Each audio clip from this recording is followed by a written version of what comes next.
everyone, and welcome back to the channel. In today's video, we're going to take a look at the brand new Transformers Studio Series Bumblebee movie Core Class Shockwave, a figure that surprised me the most of this new 2022 wave of Transformers. I was not expecting Hasbro to be releasing a core class of Shockwave when this guy is around the Voyager / Leader assortment of hype. Well, in this video, we're going to take a look at Shockwave. We're going to take a look at some of the paintwork, the articulation. We're going to size compare him with other core class figures. We're going to compare him to other figures as well. Transform this guy and see how his canon concept mode looks like.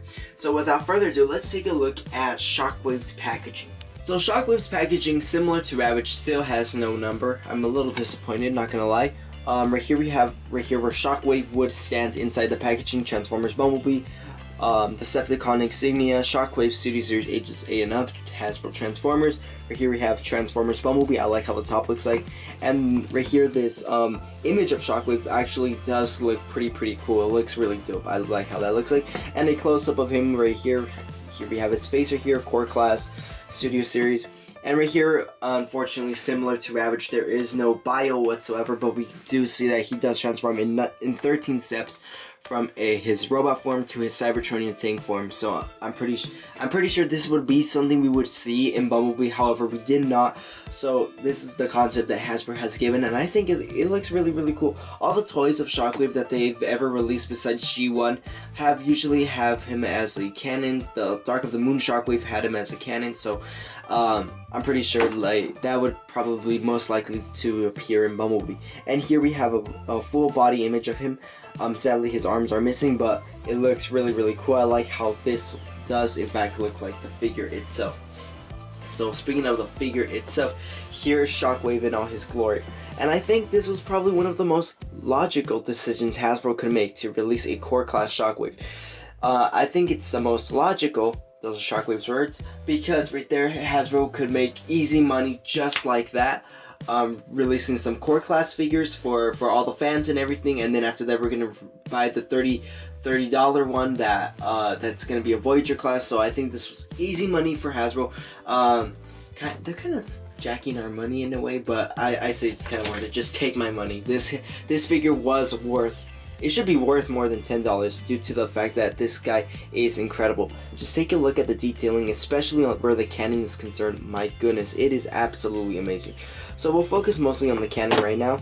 Right here, the cannon, his shotgun on his arm, it looks really nice. I like that there's silver highlights on the sides right here.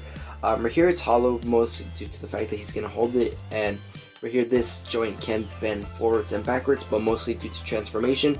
Right here we have this dark purple color, and then right here we have more silver, and then we can see some sculpt work right here. It looks really great.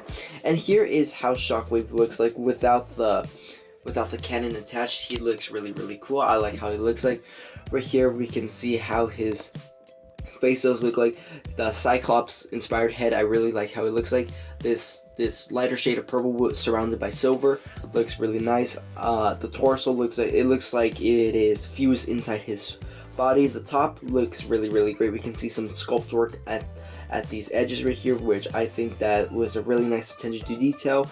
On the arms, they look really nice. Incredible sculpt work right here. We can see some treads where his tank mode will show up in, and his legs look really nice, and the feet look really cool. From a back perspective, I really like that there is no back kibble on this figure whatsoever. I feel like Hasbro have nailed it out of the park this time, except the only thing that they would have made this figure even better is if they probably attached a little hose somewhere around here and connected it to the arm, because if you do remember, Shockwave had a hose in the Bumblebee film, and in all forms of TV and everything, Shockwave always has a hose. So that's Shockwave for you. Now let's take a look at the articulation. Now articulation wise, his head is on a swivel joint, so it can only look left to right, do a full 360, cannot look up or down, cannot tilt to side, unfortunately. His whole arm is on a ball joint, so he has free range of motion. You have a hinge joint right here that could bend past 90 degrees if you're counting going back and forth. Right here, his torso, there is unfortunately no torso articulation whatsoever. There is in fact a ball joint where his leg is, which I have disassembled so we can see how the leg is articulated. We have a hinge joint right here, as well as yeah, just that hinge joint. So overall, Shockwave's legs are a moderate form of articulation. This figure is articulated in a bit, not the best form of articulation we can get for a figure, but this looks really cool. Right here, to install the blaster, you just simply get the peg, insert it into his hand. It is rather fiddly to do at the first time, but after that it is really simple. And here we have Shockwave, right there, his whole body ready. Now, speaking of bodies and everything, now let's take a look at how he pairs next to other core class Transformers. Here we have Shockwave compared next to Megatron and Soundwave, and oh my god, this looks incredible. I really wish that Kingdom or the Generations line would have given us a core Shockwave, just a G1 version, and it would have completed this look. But anyways, this figure looks really cool. This screams G1 Decepticon team. With Starscream, he looks great. Megatron, Soundwave, he looks great. So I'm just showing you how he scales.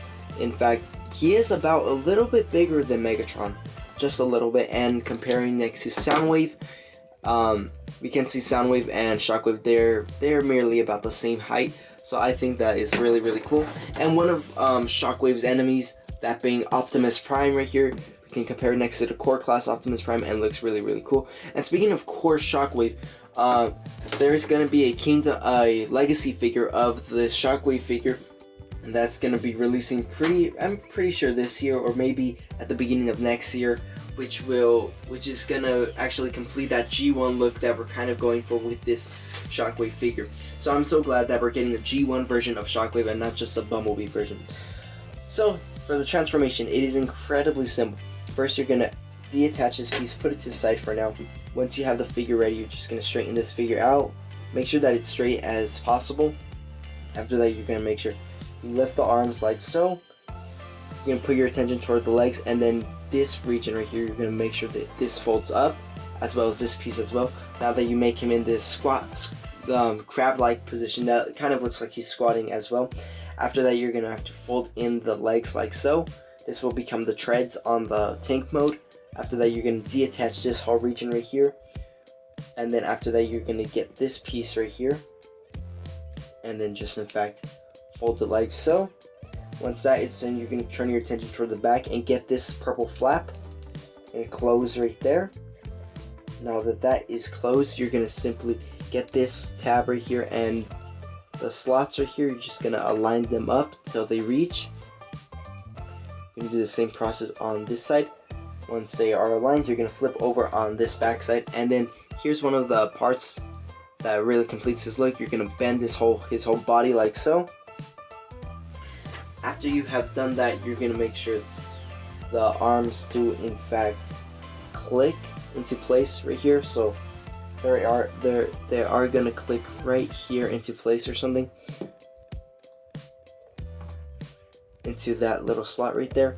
This piece as well, it's going to click into that slot. So you have that connected.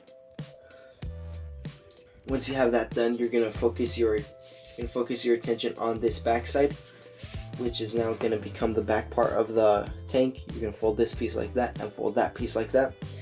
And then I recommend doing this. Flip his head around and get the cannon like so. You're going to fold it like so till that this peg is facing like so. And then you're going to insert it inside the back of his head, which seems kind of peculiar if I do say so myself. It's kind of funny, but I think it looks really cool. And here we have Shockwave transformed into that really cool Cybertronian tank form, and oh my goodness, this guy looks incredible.